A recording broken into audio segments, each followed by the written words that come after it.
Pentru a avansa în discuțiile de aderare cu Uniunea Europeană, Republica Moldova și-a asumat o serie de măsuri menite să contribuie la creșterea standardelor în diferite domenii. În urma sesiunilor de screening bilateral, adică a evaluării compatibilității legislației noastre cu cea a Uniunii Europene, dar și în rezultatul multiplelor discuții cu reprezentanții Comisiei Europene, au fost elaborate așa numitele foi de parcurs. Aceste documente constituie un criteriu de referință în procesul de aderare a Republicii Moldova și sunt documentele strategice menite să asigure măsurile de ordin legislativ și instituțional esențiale în procesul de integrare.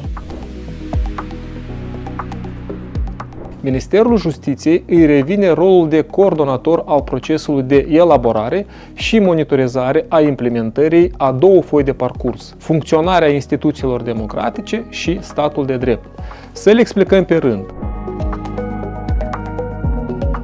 Funcționarea instituțiilor democratice se referă la principiile fundamentale ale unei guvernanțe democratice, instituții și procese democratice, alegeri libere și corecte, transparență în finanțarea partidelor și a campaniilor electorale, un parlament eficient și integru, mediu favorabil pentru activitatea societății civile, dar și implicarea acesteia în procesele decizionale. Republica Moldova trebuie să îmbunătățească capacitățile funcționale ale Comisiei Electorale Centrale, să asigure mecanisme fiabile care vor elimina factorii coruptibili în exercițiile electorale, vor combate finanțarea ilegală a campaniilor electorale și contracara dezinformarea, dar și alte măsuri care se referă la capacitatea de investigare a corupției politice. În ceea ce privește funcționarea Parlamentului, au fost stabilite trei obiective strategice, care includ măsuri pentru creșterea eficacității și transparența procesului legislativ și activității parlamentare, precum și consolidarea mecanismelor de integritate în raport cu deputații. Pentru un sistem de guvernare în care instituțiile să funcționeze în conformitate cu principiile și normele democratice, atât la nivel național cât și în interacțiunea cu alte state membre ale Uniunii Europene, țara noastră trebuie să creeze un mediu operațional sigur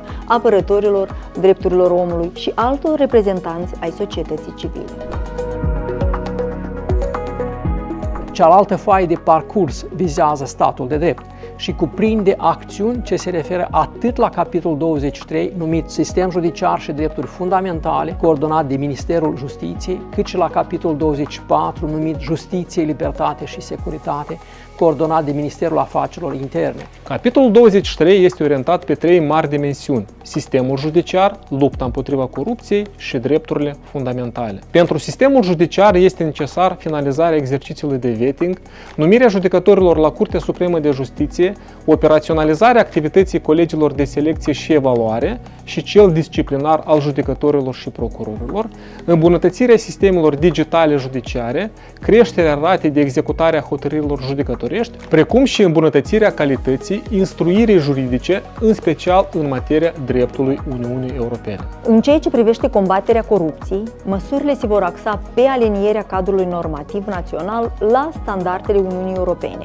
pe consolidarea capacităților instituțiilor cu competențe în prevenirea și combaterea corupției, pe instituirea unor protecții juridice solide și a unor mecanisme de sprijin pentru avertizorii de integritate, astfel încât aceștia să fie încurajați să denunțe actele de corupție. Pe dimensiunea drepturilor fundamentale sunt prevăzute măsuri orientate spre consolidarea instituțiilor naționale responsabile de protecția drepturilor omului, asigurarea procedurilor penale echitabile și efective, protecția drepturilor copilului, a persoanelor cu dizabilități și a victimelor violenței în familie. Totodată, sunt indicate acțiuni care să contribuie la îmbunătățirea condițiilor de detenție și eradicarea relelor tratamente în instituțiile penitenciare, protejarea libertății de întrunire și de exprimare, protecția datelor cu caracter personal, asigurarea egalității și combaterea discriminării, dar și alte măsuri